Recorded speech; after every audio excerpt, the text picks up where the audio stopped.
Hi friends, welcome back to the YouTube education. Friends, आज के video में हम कॉस्ट अकाउंटिंग 2 का एक नेक्स्ट चैप्टर है, हम वो लेने वाले हैं जो कि यूनिट 2 के अंदर है। M com semester 2 cost accounting 2। तो लिमिटिंग फैक्टर एक चैप्टर दिया हुआ है हमारे पास यहाँ पर। एक्चुअली ये चैप्टर हमने ऑलरेडी बीकॉम में एक बार पढ़ा है, लेकिन की फैक्टर के रूप में अंदर एक थोड़ा सा शॉर्टकट में था, लेकिन यहाँ पर हम उसको थोड़ा और वापस से पढ़ने वाले हैं। तो limiting factor analysis,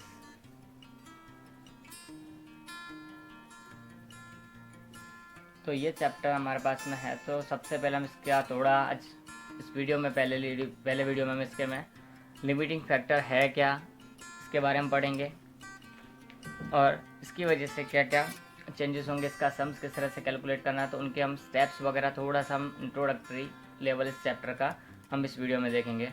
so let's start. तो लिमिटिंग फैक्टर है क्या, सबसे बड़ा सवाल यह है, क्योंकि हमारा चैप्टर का नाम क्या है, लिमिटिंग फैक्टर एनालिसिस। तो what is the limiting factor? तो लिमिटिंग फैक्टर हमारा एक ऐसा फैक्टर होता है जिसकी वजह से हमारा प्रोडक्शन का लेवल या सेल्स का लेवल कहीं ना कहीं रुक जाता है, कोई ना कोई एक फैक्टर की कमी होने की वजह से, लिमिट होने की वजह से। Because resources are limited, human wants are unlimited. So यहाँ पर जो लिमिटेड फैक्टर है हमारे पास, कोई भी या स्कैरसिटी ऑफ ए फैक्टर है यहाँ पर, उस कमी या अछत कमी की वजह से जो कोई भी प्रोडक्शन या सेल्स का लेवल अगर वो घटता है, रुकता है, तो उसको हम क्या बोलेंगे, लिमिटिंग फैक्टर। जो भी फैक्टर्स के लिए वर्कआउट करेगा वहाँ, तो ये हम डिफाइन करें तो किस तरह से कर सकते हैं। तो लिमिटिंग फैक्टर का दूसरा नाम हमने ऑलरेडी पढ़ा ही था, वही यहाँ पर वापस रिपीट होगा। जैसे कि हम जानते हैं की फैक्टर या तो स्केयर फैक्टर जिसको बोल सकते हैं। तो a limiting or key factor is a factor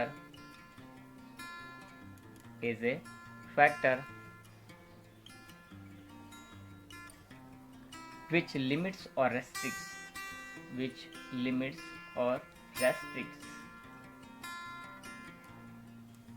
the production or the sales level at a certain point of time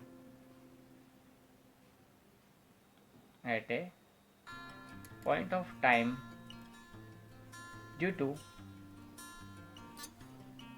scarcity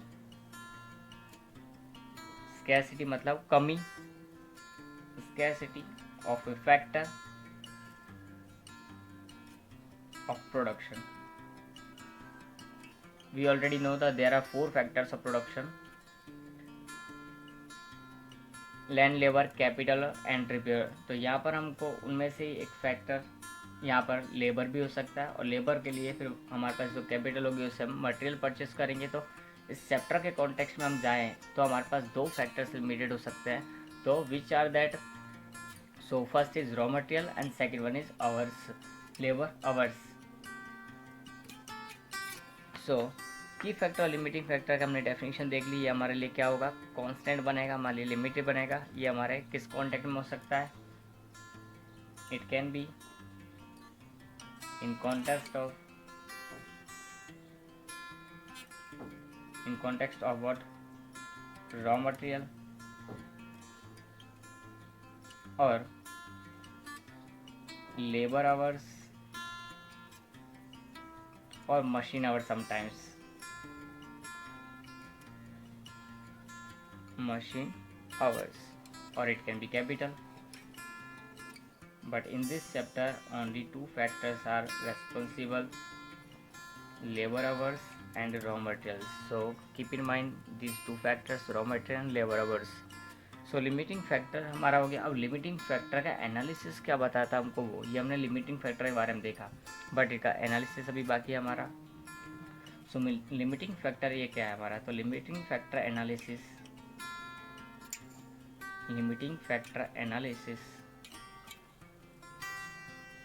is the tool of decision making. ये हमारा क्या है? डिसीजन मेकिंग का टूल है। अब हमको कोई डिसीजन लेना है कि कौन सा प्रोडक्ट, हमारे पास में बहुत सारे ऑप्शन है, product A, product B, product C, there are 3 options. Then there is a scarcity of the material, then which product should be produced first or more? It could be a problematic question or the decision. So making such type of decisions, limiting factor analysis is compulsory tool of decision making, under which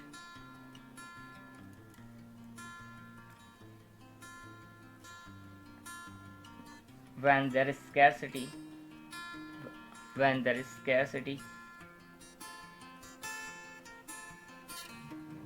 of a particular factor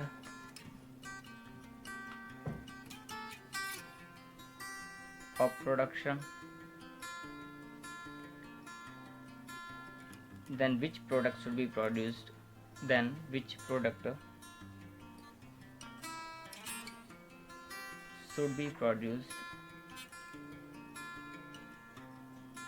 and how many units of that product,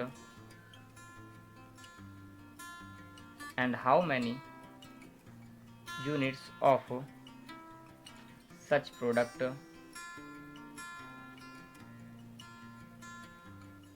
should be produced. It can be known. तो हमको ये किस तरह से पता लग सकता है, क्या जाना जा सकता है हमको इससे, प्रोडक्ट एनालिसिस करने की वजह से हमको पता चलता है कि कौन सी प्रोडक्ट कितने और कौन सी प्रोडक्ट के कितने प्रोडक्शन करना है, कितना नहीं करना, to get the maximum profit के लिए। तो ये हमको ध्यान रखना है। आफ्टर देन हम इसकी कैलकुलेशन की बात करते हैं। सम किस तरह से कैलकुलेट करना है, तो सम कैलकुलेट करने के लिए हमारे पास में 5 स्टेप्स हमको यहाँ फॉलो करना है।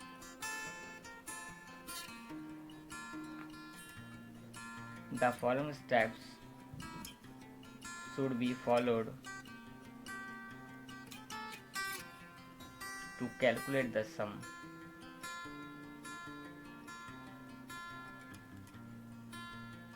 So which 4 steps are there? So step 1, contribution per unit. Step 2,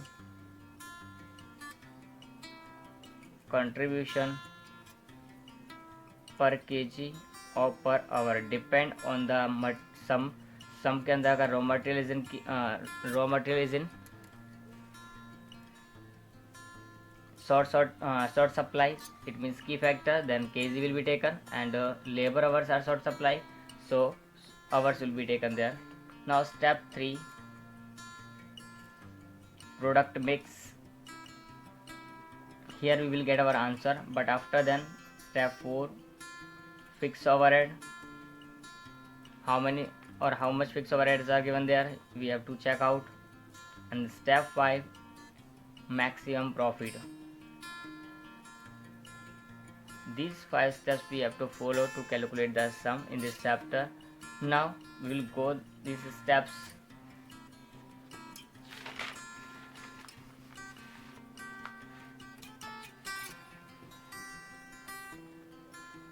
तो स्टेप 1 का हम अगर डिटेल में देखा जाए तो स्टेप 1 हमारा किस तरह से होगा, contribution per unit.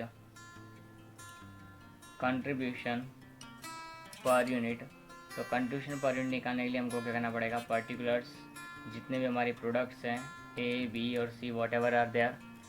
After then हमको सबसे पहले लिखना पड़ेगा सेल्स की वैल्यू यहाँ पे लिखनी है।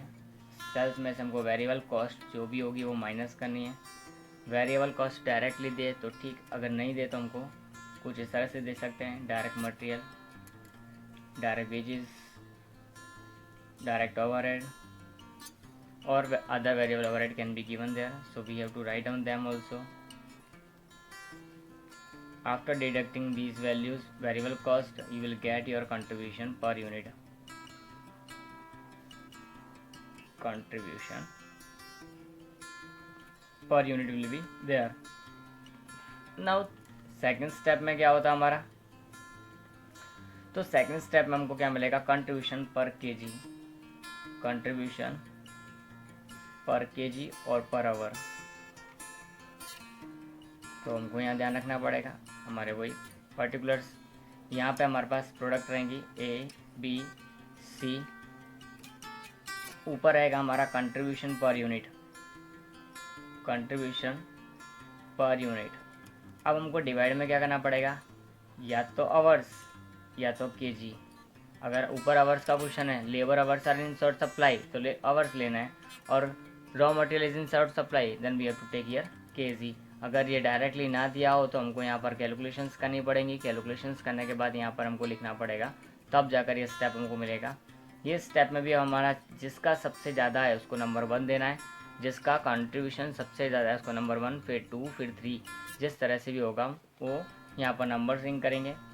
स्टेप 3 हमारा क्या होगा, प्रोडक्ट मिक्स होगा, नंबरिंग होगी। नंबरिंग के ऊपर से हमारा क्या निकलेगा, प्रोडक्ट मिक्स निकलेगा। प्रोडक्ट मिक्स में वही particulars, units multiply with kg या तो आवर, यहाँ पर टोटल केजी या total hours. So product A B C जिसका नंबर 1 होगा 2 होगा उसको पहले अलॉटमेंट किया जाएगा, और यहाँ पर टोटल जो भी होगा केजी और मटेरियल वो लिखेंगे। जिसका पहले है उसको पूरा लिख देंगे, और जिसका लास्ट में है उसका हमको फाइंड आउट करना पड़ेगा। टोटल हमारे यहाँ हो जाना चाहिए।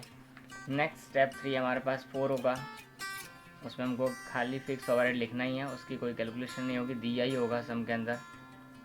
और स्टेप 5 में हमको फिर एक कैलकुलेशन करनी है, क्या, मैक्सिमम प्रॉफिट। तो मैक्सिमम प्रॉफिट हम कैसे निकाल सकते हैं, तो वो भी हम देख लेते हैं। तो मैक्सिमम प्रॉफिट के लिए हमको product into contribution per unit equal to profit. यहाँ पे जो भी प्रोडक्ट होंगे हमारी ए बी सी, इनका कंट्रीब्यूशन से मल्टीप्लाई होगा, हमको प्रॉफिट मिलेगा। जो भी टोटल प्रॉफिट आएगा उसमें से फिक्स ओवरहेड को माइनस करना है, और जो आएगा उसको हम बोलेंगे नेट प्रॉफिट, और ये नेट प्रॉफिट हमारा लास्ट आंसर आएगा। तो इस तरह से हमारी ये कैलकुलेशंस हैं इसकी, ये कैलकुलेशन को हम फॉलो करके हमारे सम्स के पर जा सकते हैं। सो इस वीडियो में इतना ही रखना है। नेक्स्ट वीडियो में हम इसके बारे में ज़्यादा देखेंगे कि सम्स किस तरह से करना, प्रैक्टिकल प्रॉब्लम्स को किस तरह से सॉल्व किया जाता है। ये तो हमारी थियरिटिकल हुई, लेकिन थियरिटिकल से हमारा कुछ होगा नहीं, हमको 14 मार्क्स के सम्स में इंटरेस्ट होना चाहिए। सो सम किस तरह से होगा वो हम नेक्स्ट वीडियो में देखेंगे। सो